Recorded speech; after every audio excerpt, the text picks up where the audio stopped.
పొలాలు లేవని కానీ, నీరు సదుపాయం కానీ, కరెంటు సదుపాయం కానీ, వైద్య సదుపాయం కానీ లేదని ఏ నాయకుడు అడిగే నాయకుడు ఈ రోజుకి లేడు.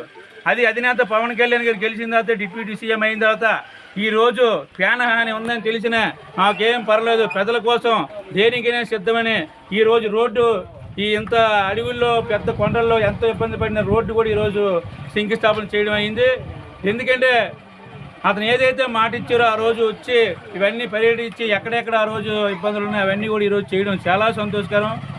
రాష్ట్రంలో కాదు భారతదేశంలో ఇలాంటి నాయకులు రావాలి, ఇలాంటి నాయకత్వం కావాలని ఈరోజు వాళ్ళ ఇంట్లో ఇబ్బంది ఉన్నా పవన్ కళ్యాణ్ గారి బాబుకి చిన్న ఇష్యూ జరిగింది అన్నా సరే ప్రోగ్రాం కూడా ఏది ఆపకుండా చేసే వెళ్ళారు తప్ప నాకు ముందు ప్రజలు తప్ప నా వ్యక్తిగత జీవితం కాదు, నేను ప్రజల కోసం పనిచేస్తాను.